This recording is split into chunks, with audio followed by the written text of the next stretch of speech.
down to the essence of this story. This story was actually reported several days ago, but I'm going to read it in its entirety as it was recorded this past Friday.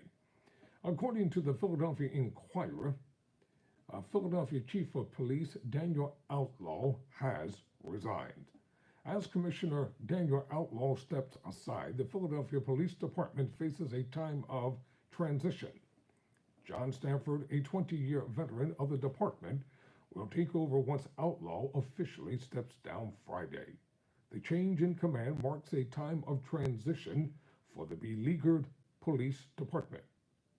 The John Stanford era is set to begin.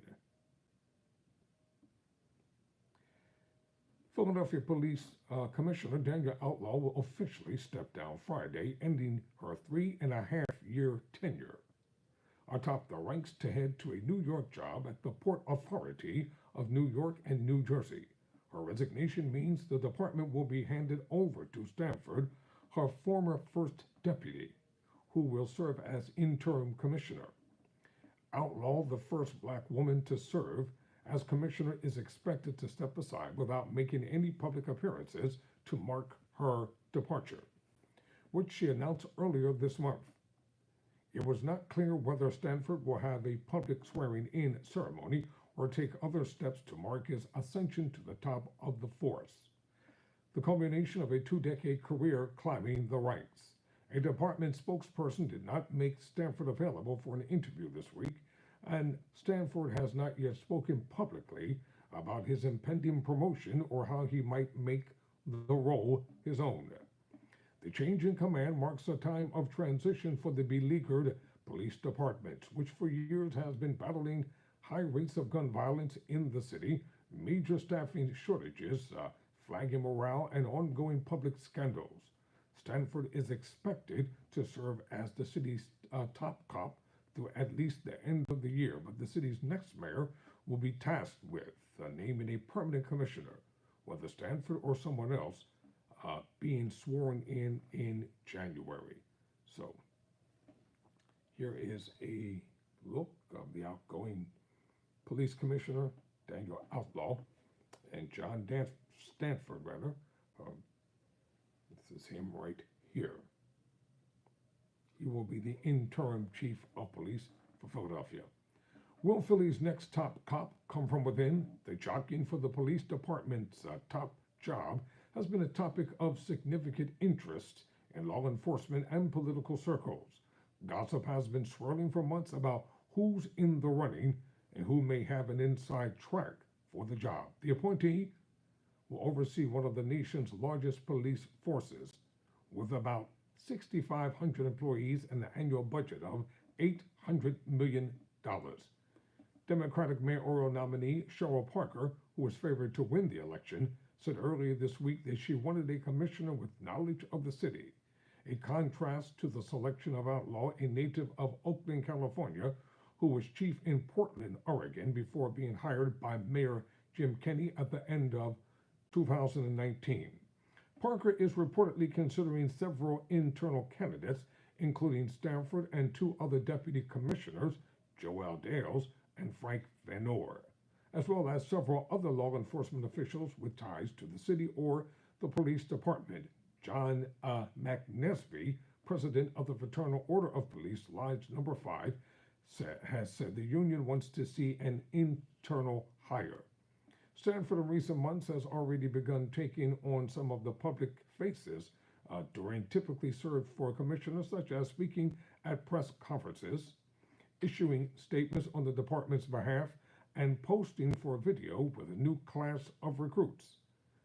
Hans Minos, the former head of the city's police advisory commission, said he believes whoever is chosen to serve as the next commissioner should recognize and promote the fact that police and law enforcement have too often been viewed as the only tool to ensure public safety.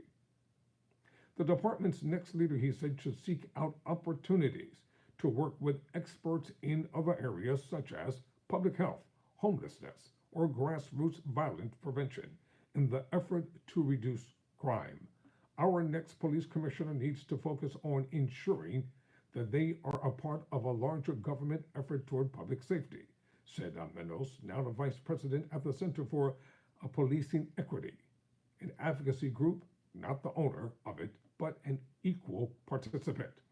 Outlaw's departure was motivated, she said, in part by a desire to allow the next mayor to choose a new chief. After she announced her resignation, Kenny said she deserved credit for handling a series of crises that erupted during her time here, including COVID, civil unrest, record levels of gun violence, and widespread municipal staffing shortages. Community members and other officials had mixed opinions on her tenure. Before Outlaw's departure, the last two permanent commissioners to step down did so under markedly different circumstances.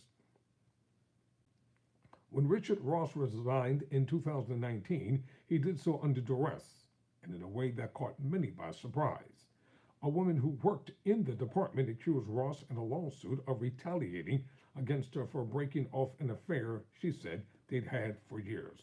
That's the former commissioner whom Ross.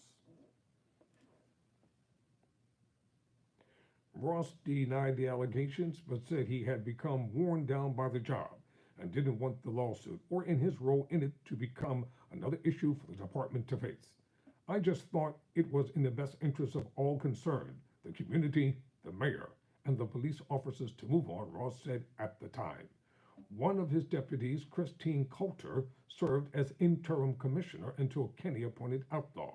Coulter, whose 6-month tenure made her the first woman to lead the department, then served as one of Outlaw's deputies until being reassigned to the post of chief inspector last year.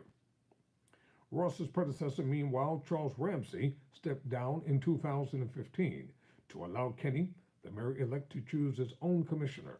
Ramsey at the time was one of the most popular figures in the city, and he announced his retirement at City Hall News conference, and he announced his retirement at a City Hall News conference in which his boss, then Mayor Michael Nutter, was nearly moved to tears behind the podium. So that was Charles Ramsey. Thank you for coming to Philadelphia, Nutter said. Thank you for making our city a safe city. For her part, Outlaw said she enjoyed her time in the city, but was looking forward to a new role as a deputy chief at the Port Authority, where she'll help oversee security for the New York region's bridges, tunnels, ports, and airports. It's exciting, she said in an interview earlier this month. In law enforcement, we have so many transferable skills. Outlaw's salary here was $299,000, but the Port Authority has declined to specify how much she'll be paid there until she starts her new job. A spokesperson said she'll begin work by the end of the month. I'm Tyrone Bowman. Never surrender, never quit.